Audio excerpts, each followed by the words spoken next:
So update time, I guess. I've found some time to mess around again with the arcade board.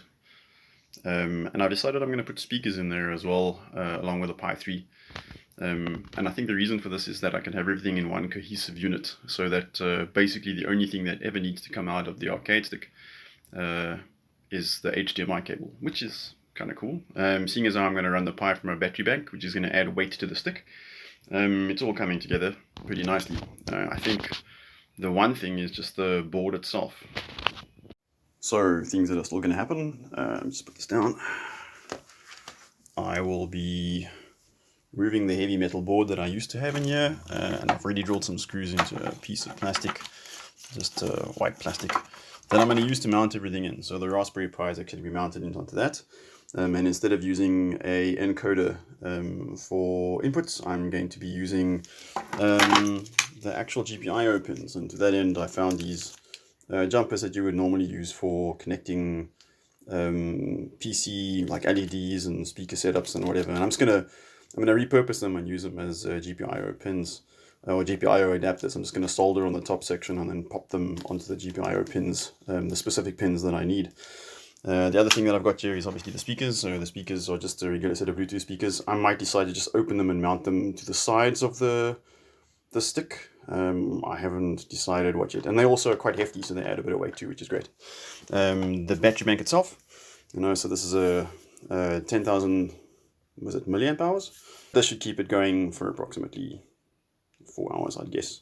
Less, because I'll be drawing power with the speakers, because they are USB speakers. So they'll be drawing power from the Pi will be drawing power from this, and that'll be sorted. And then recently, I just finished dremeling the actual board and things, and yes, I realize that the perspex that I used is now clear. I actually thought it was white to begin with. I thought it was all, discarded, the white stuff that I have over here. But this one was clear. There is a little bit of scratching and stuff, but I mean, it's not really a big deal. I might decide to put a vinyl or a picture or something underneath the board if I'm up to it. Heck, I've even got LEDs and things, so we'll see. Again, the plan was really just to repurpose as much stuff as possible without spending a lot of cash. So at this moment, I've bought a pair of wire strippers, which is the most expensive thing that I've purchased. That was $480, but obviously they'll be used for other projects as well, so that's not so serious.